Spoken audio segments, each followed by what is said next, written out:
Alors Christophe, Caroline. pour une fois c'est moi qui fais la causerie. Mince. D'accord, c'est ça l'innovation. On est dans un lieu, le Blend Web Mix, Ouais. un lieu d'innovation qui met en contact les gens pour que ça crée de la nouveauté. On touille. Voilà, on touille. Qu'est-ce que tu as trouvé toi comme nouveauté? Alors comme nouveauté, il y a enfin c'est pas vraiment la nouveauté, mais c'est ce matin dans la démo Node.js par exemple, comment on programme avec les technologies du web, les objets, des interactions entre les mobiles, le serveur web, les objets, Arduino, enfin tout ce bazar-là, et comment ça fonctionne, comment on gère les communications entre tout ça. Bon, c'est peut-être un peu technique, mais voilà, ça m'a bien plu. D'accord, j'aime la technique. Ouais, non, pas que, mais là c'était pas mal. Et par exemple, quelque chose comme ça, toi tu travailles sur, notamment sur une plateforme d'enseignement à distance, Oui. hein, Spiral Connect, Oui. qui devient Caroline Connect. Voilà. Et ça, tu penses t'en servir pour cette plateforme? Est-ce que des technologies comme ça? Pas forcément dans la plateforme, mais dans l'enseignement. On va augmenter l'enseignement. Par exemple, on est en train de monter un centre de simulation en médecine, mais ça pourra servir pour d'autres choses. Et par exemple, on a des objets. Alors, en fait, c'est des gros robots qu'on peut programmer. On peut leur faire des piqûres, patati patata, massage cardiaque, bouche à bouche. Non, ça se fait plus, c'est intubation, prendre le pouls, enfin, la totale. Comme si c'était un vrai patient. Et donc c'est un objet qu'on peut programmer en avance, on filme, on regarde comment on met en situation les étudiants, on filme tout ça et ensuite on débriefe avec eux ce qu'ils ont bien fait, pas bien fait. Donc là tu mets en œuvre tous tes savoirs, parler à l'équipe, se positionner, les gestes, etc. etc. Tout synchronisé avec les savoirs théoriques, faire la bonne piqûre au bon moment, c'est assez crucial. Et ça, c'est des choses, cette technique par exemple de simulation, ça va se développer dans plus en plus d'enseignements. On pourra faire des tremblements de terre, on pourra faire avec des petites bidouilles, des petits objets et ces objets seront intelligents. Ils seront connectés à un serveur, il y aura un capteur, une Leapmotion, il y aura quelque chose en quelque part qui va enregistrer ton mouvement, ton action, simuler un mécanisme, un geste, des choses comme ça. Et ça sera enregistré par des choses qui coûtent pas cher.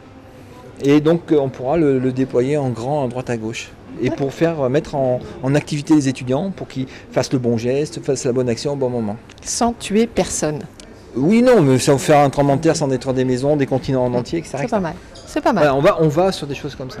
Très bien, tu nous montreras. Donc on sort de l'interface clavier-souris extérieure. Et alors moi, tu sais que je suis cette année étudiante. Vous avez vu, je suis jeune, belle, étudiante. En master architecture de l'information. Si je te dis architecte de l'information, dans ton domaine, est-ce que ça peut te servir? Ouais, ça prend tout son sens. Dans le domaine de l'éducation, par exemple, pour donner quelques chiffres, quand on a créé la plateforme au début, le prof, il avait quoi? Il avait un PowerPoint pour son cours, il avait un forum et un questionnaire. Je caricature un peu, mais il avait fait son cours en ligne. Aujourd'hui, là j'ai regardé les stats avant de venir, on a plus d'1 400 000 de documents en ligne. On a plus de 13 000 questionnaires, il y a plus de 100 000 questions dans ces questionnaires, etc. etc. Donc tout ça, il faut que ça soit structuré, tout ça, il faut que ça soit accessible, tout ça, il faut que ça soit normé, etc. etc. Donc ça demande qu'on ait des systèmes qui soient construits, qui soient jouables sur tout l'établissement. On a 300 amphis à Lyon 1, on a plusieurs centaines de salles aussi, on a les étudiants qui travaillent en synchrone, ceux qui travaillent de chez eux, qui travaillent sur mobile, enfin c'est un vaste chantier et il faut que tout ça arrive à concorder. Quand l'étudiant a sa carte d'étudiant, faut que ça communique avec le système pour qu'il puisse se loguer, pour qu'il ait sa note, enfin tu vois. Donc il faut que tout soit bien construit sur des bonnes fondations pour que ça tourne.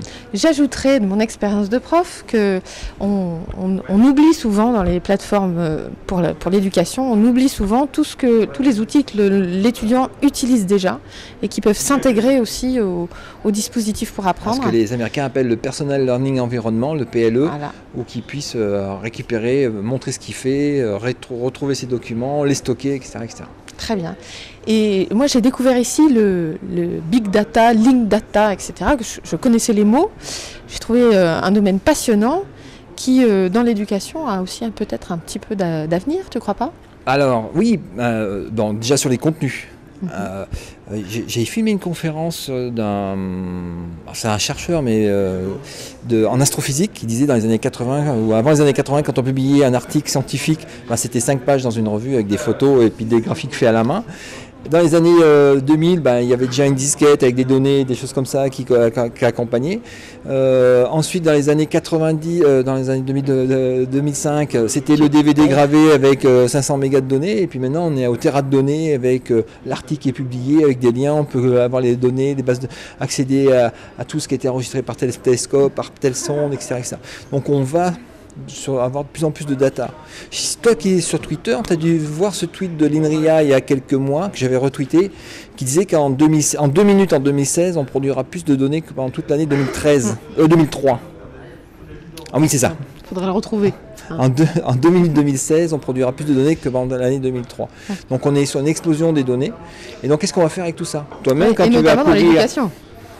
Et dans l'éducation, donc tout sera enregistré, les Google Glass, réalité augmentée, des choses comme ça. Et qu'est-ce qu'on va en faire? Je ne veux pas aller à l'école avec Christophe Battier. Non, mais qu'est-ce qu'on va faire de tout ça, toutes ces données qui vont arriver? Comment on va être dans un flux et comment on va trier ce qui nous intéresse, ce qu'il faut garder, ce qu'il ne faut pas garder? Ceci dit, déjà en 1985, on se disait, chouette avec l'ordinateur, on va pouvoir faire de l'enseignement différencié, de traiter les données numériques que l'élève va nous donner, et puis on en est toujours là. On n'a rien fait. Oui et non, parce que moi en 85, c'est là-dessus que j'ai appris. Moi. Bien sûr. Donc je ne suis pas le seul, mais je suis le résultat. Tu es le résultat. Bravo. Ouais. C'est beau comme résultat. Donc il reste toujours quelque chose. C'était peut-être pas bien formalisé, mais il en est resté quelque chose, je pense. Bien. En tout cas, la question est toujours posée. Mais blague à part. C'était pas une blague, Christophe. Blague à part. Quand on a construit la plateforme, par exemple, la première version de Spiral, surtout la deuxième, on s'est attaché à bien mettre en évidence les statistiques d'utilisation. Parce que je disais toujours, le prof, c'est comme si, quand il construit son dispositif en ligne, je fais une petite analogie, c'est comme s'il faisait sa voiture. Et ce qui fait avancer le dispositif, c'est voir que les étudiants utilisent. Et ça, c'est l'essence de la voiture. Voir que les étudiants ils sont répondus à un questionnaire, qu'ils sont rentrés.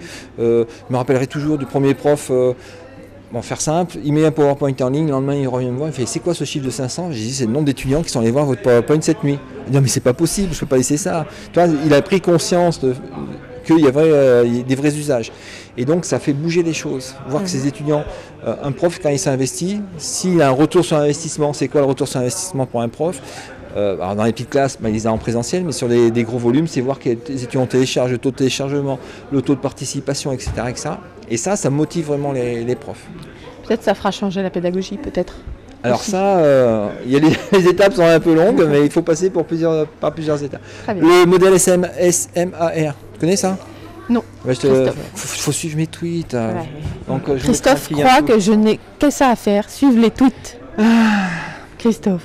Tu me raconteras dans une autre vidéo peut-être. Tu n'es pas architecte de l'information? De l'information en devenir. Tu vas devenir architecte de l'information. Voilà, peut-être un jour je ferai un stage chez toi.